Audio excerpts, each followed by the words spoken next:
আজকে আমি আমার জীবনের সবচেয়ে বড় সিদ্ধান্ত নিয়েছি।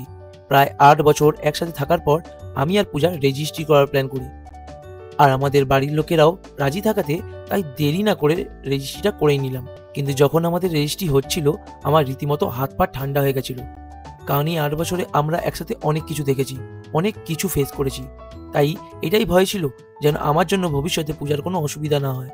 তাই সব ফ্যামিলি মেম্বাররা যখন সাক্ষী হিসাবে সাইন করছিল, তখন আমি নিজের কান্না চাপছিলাম।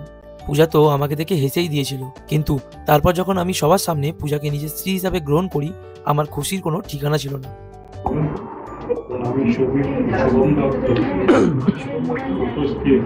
উপস্থিত সাক্ষীগণের সম্মুখে কাকলি ভোরকে স্ত্রী হিসাবে গ্রহণ করছি। আপনি বলুন। আমি কাকলি ভোর উপস্থিত সাক্ষীগণের সম্মুখে শুভম দত্তকে স্বামী হিসাবে গ্রহণ করছি। রেজিস্ট্রি করে বাড়ি ফেরার পর পূজার জন্য একটা সারপ্রাইজও ছিল। আর সেটা ছিল, আমার কিছু বন্ধু আর ভাইরা মিলে একটা প্ল্যান করেছিল, যেটাতে আমি আর পূজা একটা কেক কাটি আর মালা বদল করে অতীতের কাটানো ৮ বছর সময়কে সাথে নিয়ে একসাথে নিজেদের ভবিষ্যতের খোঁজে বেরিয়ে পড়ি।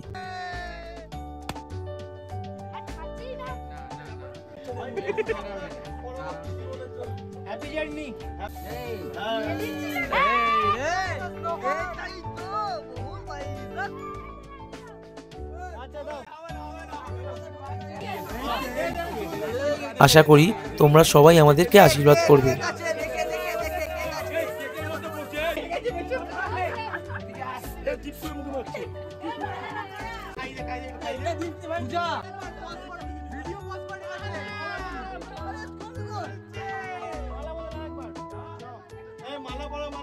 মালা মালা